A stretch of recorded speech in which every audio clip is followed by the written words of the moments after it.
Next topic is motion of a charged particle in a magnetic field. When a charged particle moves in a magnetic field, it experiences a force, and that force is given by F equal to QV cross B. It is a cross product of the velocity and magnetic field. So we can expand it as F equal to QV sine theta by definition of cross product and a unit vector n, which is normal to the plane. This vector is perpendicular to plane containing velocity v and magnetic field b. That means force is always perpendicular to the velocity and magnetic field. Because it is perpendicular to velocity, so work done will be 0. Therefore, a charged particle moving in a magnetic field, the work done will be 0. Now, if theta equal to 0, first case, if theta equal to 0, in that case force will be 0. That means if a charged particle moves parallel to the magnetic field, it will not experience the magnetic force. Second case is if V is perpendicular to B, that means theta equal to 90 degree. In that case, it will experience the maximum force, and that will be equal to QVB. And this force, which is perpendicular to the velocity, here the force will be perpendicular to velocity. So it will take the circular motion. And for circular motion, if we solve this equation mv square by r, which is a centripetal force, and this centripetal force is provided by the magnetic force QVB. If we solve it, it gives the radius of the circle, that is the r equal to mv by qb, and if mv is the momentum of the particle, so we can write it as kinetic energy is equal to p square by 2m. We know it from mechanics, so p equal to root 2m by k. So we can replace this mv by root 2m k.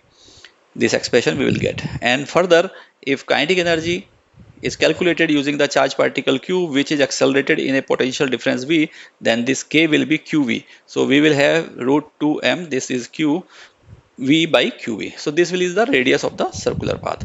From this equation r equal to mv by qb, we can further found the frequency of the charged particle, that is the angular frequency omega. It is equal to v by r.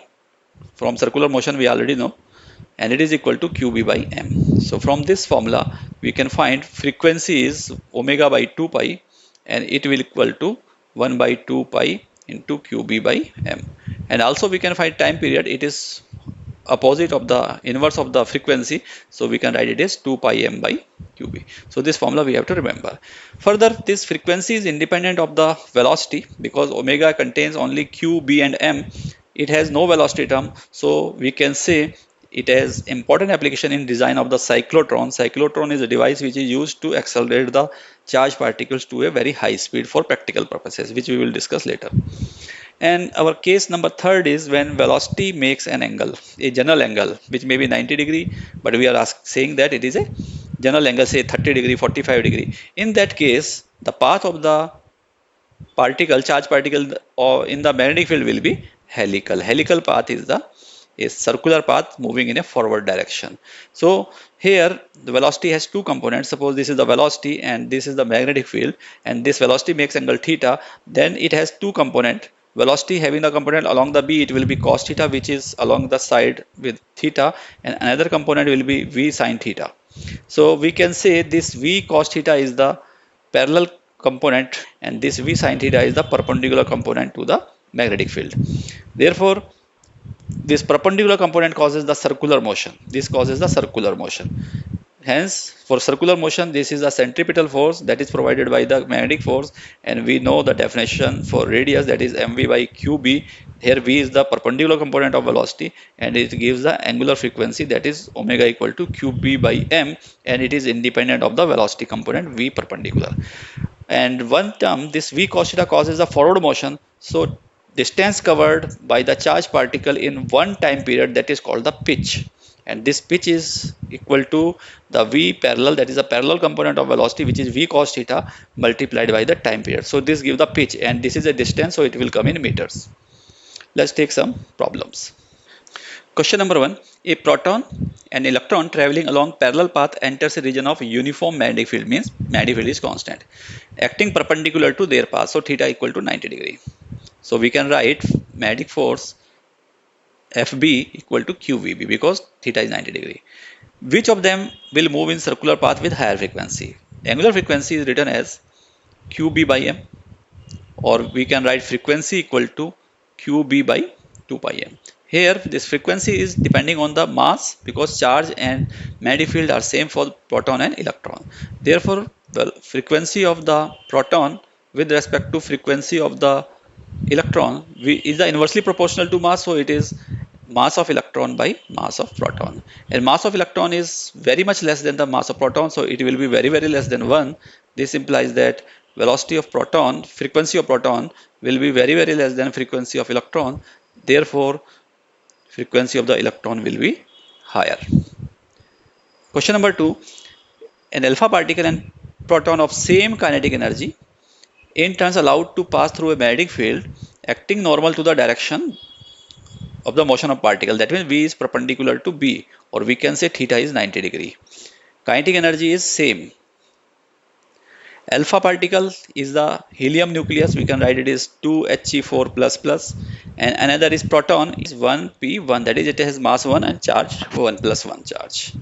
So therefore, alpha has the mass. In terms of mass, alpha has 4 unit. Then proton has 1 unit. We can say 1m. Similarly, if we talk about charge, alpha has 2 electron charge, positive charge, while the proton has 1 electron charge, that is positive charge. Now, because we have to calculate the ratio of the radius we know r equal to mv by qb, and mv can be written as root 2m by k in terms of kinetic energy, that is qb, because we know k equal to p square by 2m. So p can be replaced by root 2mk, and this mv is the momentum.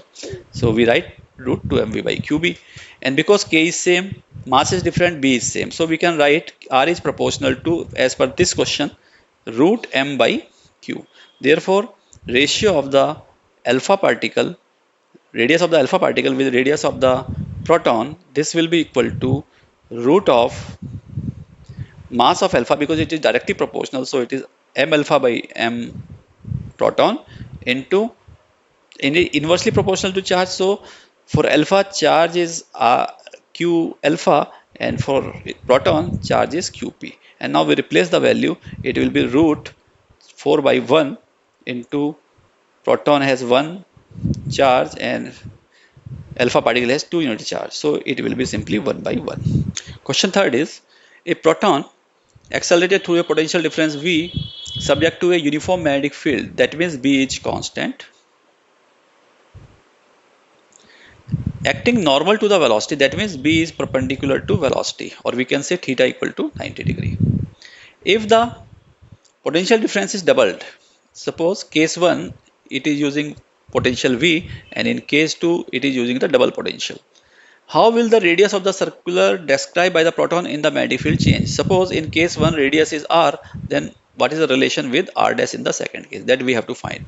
We know that r equal to mv by qb, and mv is written as, this is the momentum, so we can also write in terms of kinetic energy, this is root 2 mk by qb. And if a charge q is accelerated by a potential difference v, so energy acquired by the charge is qv, product of the charge and potential difference. So it is equal to root 2m qv by qb. This is the relation of the radius with the given parameters. Now, in first case, r is equal to root, say 2m qv by qb. And in second case, r dash will be equal to, because charge particle is same, that is the proton, so mass will be same. Its charge will also same. Now, its potential is increased doubled, so we use it 2v divided by q, that is the same charge proton, and magnetic field also same. So we can say r dash by r is equal to root 2 by 1. That is the answer. Fourth question is, an electron with charge -e mass m travels with a speed v in a plane perpendicular to the magnetic field. That means v is perpendicular to magnetic field, so this implies that theta equal to 90 degree. The electron follows a circular path of the radius r. An electron is in a circular path which has a radius capital R. In time t, electron travels halfway around the circle. What is the amount of work done by the magnetic field? It is a logical question, because we have already told that magnetic field always work perpendicular to force. So here work will be always 0.